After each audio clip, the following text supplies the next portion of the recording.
Okay, this is an edition of What the Hell Is This? I'm doing the trilogy, the G.I. Joe trilogy. The last one did so badly, I think that's going to be the end of it, so I can call it a trilogy. But, yeah, the G.I. Joe trilogy. This is a series of films where they do not have one acceptable script in any of the films. There's just not one good script in the films. It's like every film has a terrible script. And it's like how terrible and how worse can it be, really.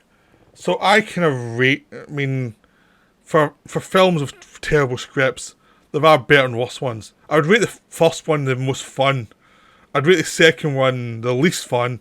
I'd rate the third one a lot of fun for a film that actually is genuinely terrible. So there's slim pickings in these ones. But I had a lot of fun watching them, but they were terrible. They were genuinely terrible. And the reason why I enjoyed the first one so much is because I knew it was terrible. I knew it was tacky. I knew exactly what it was. And the only thing bringing it down, beside Marlon Wayne's try to be funny, was that Channing Tatum was such a killjoy through this film. I mean, it's been well known that he was not, he didn't want to do this film, he was forced into film. And he does not get the tone of the film at all. He's very gruff. And he tries to be smart at times. It doesn't come off. He does not work for the tone of the film. This kind of ridiculous film. He does not get what it needs to be. So he kind of takes a lot of the fun out of it. Because it is a stupid film. It's a genuine stupid film. But everyone else in the cast knows it's a genuinely stupid film. So basically, a lot of the fun comes from the villains. The actors playing the villains are hamming it up. I mean, I'm pretty sure the thing they said every morning when it says, has the check cleared? It's that kind of film. Has the check cleared? Good, I whacked now. But they know they're in trash, and they're having fun with the trashiness. I'm not sure how much fun they're having on the set, but they know they're in a pantomime, and they're playing up the pantomime elements. Like, Chris Wilson is doing a Scottish accent so outrageous that I'm sure he's just winding everyone from Scotland up. As a Scottish person, I'm sure it's a wind-up, that accent. I'm hoping it is. But it's fun, though. He's playing this guy who's the big megalomaniac, who's a weird thing to the Baroness, who's played by Sienna Miller. He's a sidekick Cobra guy, played by Joseph Gordon-Levitt. Or whatever. I never get the name right with him. And they're all knowing what film they're in. They all know they're in a trashy film. Like one point, Sienna Miller says, "Light your shoes off" during a bit of an action scene to some woman, and it's just ridiculous. And they're acting up, they're camping up, and they know exactly what film they're in. And it's like, just make it the villains. They're more fun to watch than the heroes. Like, you want any scene with them in it just because they'll just camp it up. Even though I'm pretty sure they were only on the film for a very limited time. Like, a lot of the scenes have a sense of, we bring them in for a little bit and we shoot their scenes, and then we go back to the heroes. But they're the more fun in the film. You always want to go back to their scenes because that's the most enjoyable stuff in the film. Even though they're in a complete nonsense. So, I mean, you can just enjoy how much Joseph Gordon-Levitt is completely camping up behind his mask. He has no subtlety whatsoever. He's playing this guy who's a total pervert, a total weirdo, a guy who is brainwashed his own sister to become a super villain. And Sienna Miller's having a lot of fun playing this super villain bitch who just kills her own husband and all the rest of it. And Nicholson's just this greedy guy who's basically, if Daffy Duck was human, because he's greedy and really stupid. But, anytime they're on screen, you're having a lot of fun. Anytime they're not on screen, less so. I mean, it has been pointed out also that the best stuff in all these films are, the samurai. There's ninja stuff, like Snake Eyes and the little guy in white, who you'll recognise from Bittersweet Life and lots of other good films from Asia, who's basically picking up the check here in this one. He's in the second one too, and he's picking up the check, and he's like, He's basically done a masterclass. Like, this is how you actually just don't give a crap, make the money, and still look the best actor in the film. Because he does it perfectly. He plays the villain perfectly, even though he's playing a stupid villain. And he's used about 1/10 of his talent at the very most in this film. But he's still, and he's working in a language is not his own language, and he's still the best thing in the film. And Snake Eyes is a silent guy played by a guy who played Darth Maul, and he's a silent ninja. And anytime they're fighting, it's fun. You basically want it to be a full-on fight scene from them most of the time. Whenever they're on board, it's fun. It's really enjoyable. Even some of the other G.I. Joe characters are all played by actors who you'll recognise. And Dennis Quaid plays the leader. And they all know what film they're in. They all know they're in a trashy film. And they're playing it up and being silly and, they know they have stupid lines, but it doesn't matter. They play it up and they're energetic. Again, it's like, did the check clear? Okay, well, we'll have fun then. Best we can in this situation. And you have action scenes that actually work quite well as an over-the-top thing.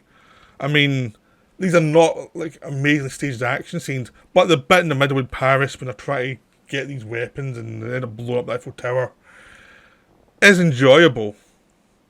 It is really enjoyable sequence of in these power suits that are running through the streets. It's silly as hell, but it's enjoyable. And it's like, and even in some of the other scenes, they're silly and they're ridiculous and they're like, they're using all these sci-fi gadgets. They're really silly. There's the end scene underwater. It's basically trying to do a Star Wars sequence underwater with all these things firing at each other underwater and all these. There's an underground base exploding and it's complete nonsense. It's completely influenced by Star Wars, Bond, everything else. It's ridiculous. But it's done with a certain, yeah, we know. And that's what the thing this film is about. It's like, yeah, we know. We know it's stupid. We know. And that's why I quite enjoy it. It's a guilty pleasure. I enjoy this movie. I've seen it 3 times. It's ridiculous. It's bad. It's genuinely bad. But it's enjoyably bad. And I have a lot of fun with this one. This one is a nice guilty pleasure movie. And it is kind of fun to watch the actors think of what was going through your head during most of these scenes.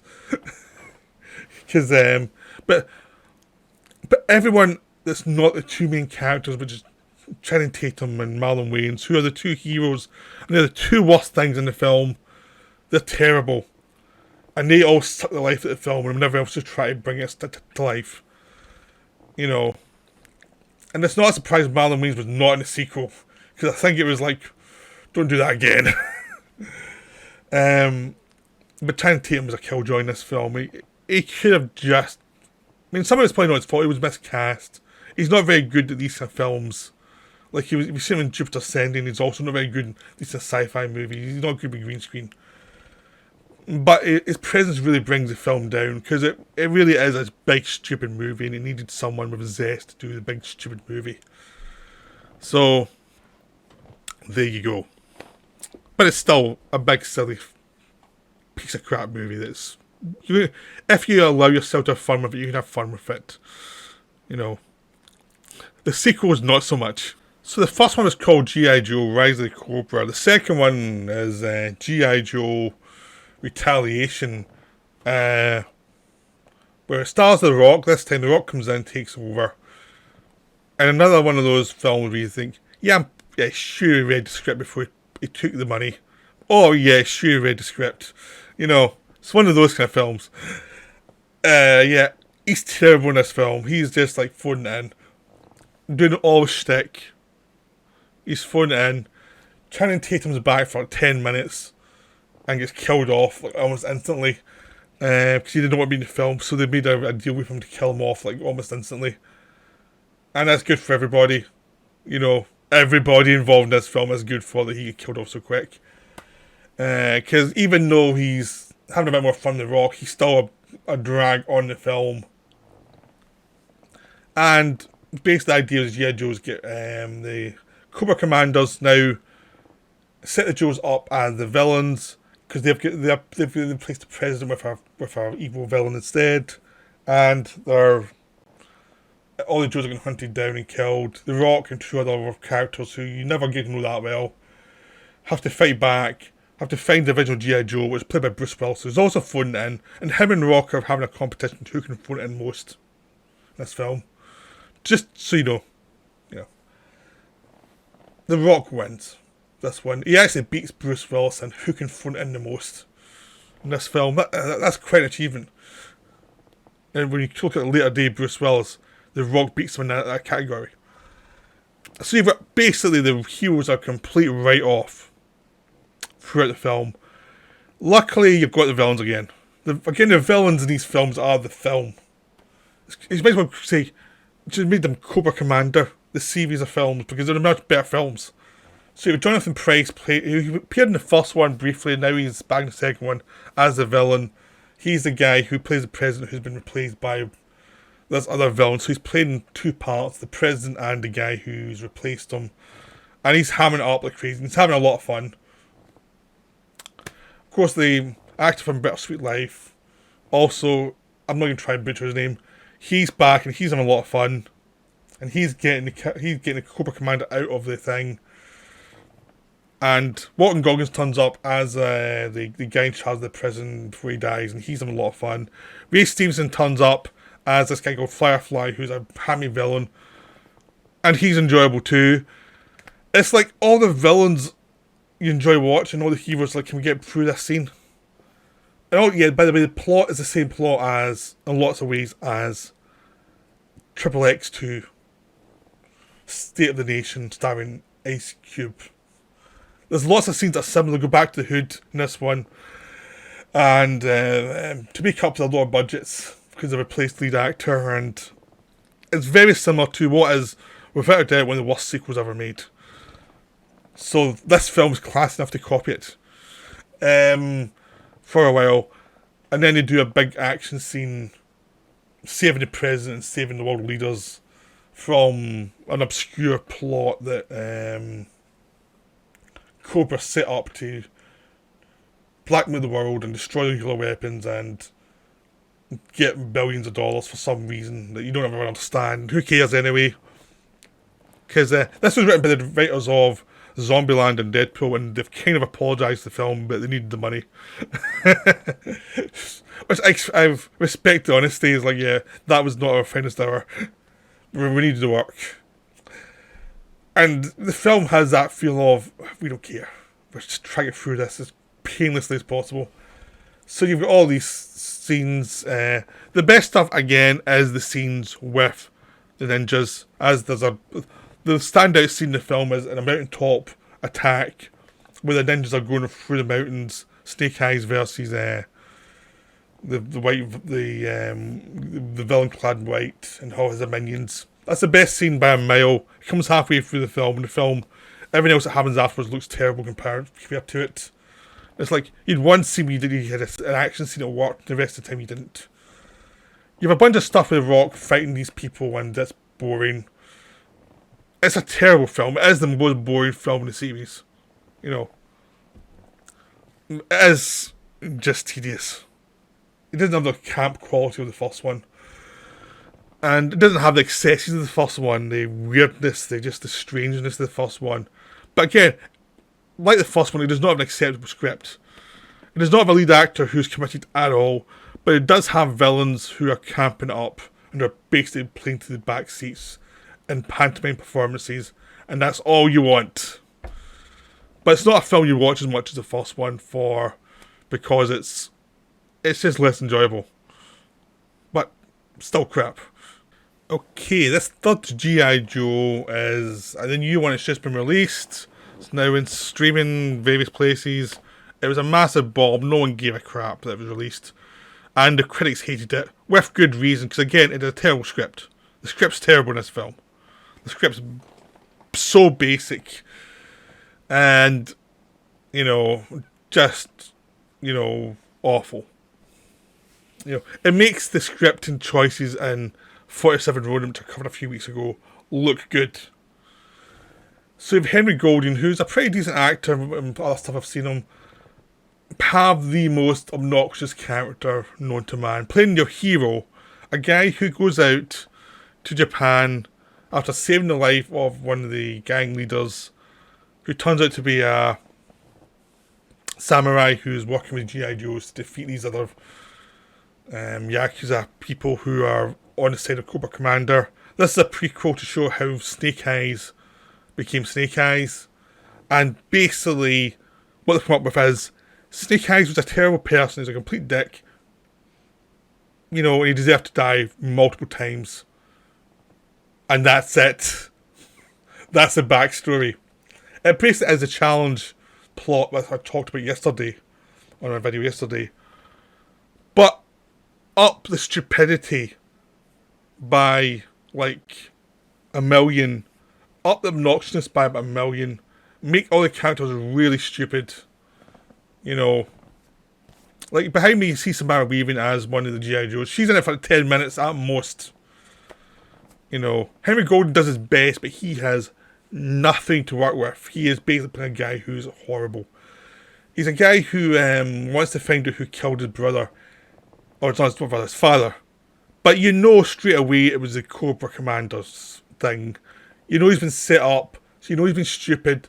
And they've set him up to do this. And they've been set him up to betray all his friends. To find this information. Steal this rock. There's a magic rock in it. You know, they're stealing this, a powerful rock. So basically what happens is this guy brings him in. Is good to him the whole time. Tries to bring him up to help his family. And help defeat evil. Snake Eyes betrays him at every turn. And at the end, this guy turns into the villain. And you're meant to say, oh, okay. You know. Well, kind of like, what else can you do after he'd been betrayed so much by his family and his friends? It's like, yeah, well, I'd hate those people now as well. And it's like, the only sympathetic character is the guy turning into the villain. Everyone else in the film is played very straight, has very basic dialogue. There was a bunch of action scenes that are shaky cam. None of them are interesting. I mean, you see the challenge action scenes from the film I covered before, John Frankenheimer one, they look so much better in comparison because they keep the camera still. You know, this is a terrible film. This is awful. This is objectively the worst of the series. Which is saying something when how bad the first two were. But it's still more enjoyable than the second one because the lead character is this obnoxious and is so stupid throughout. It is enjoyable to watch how dumb he is.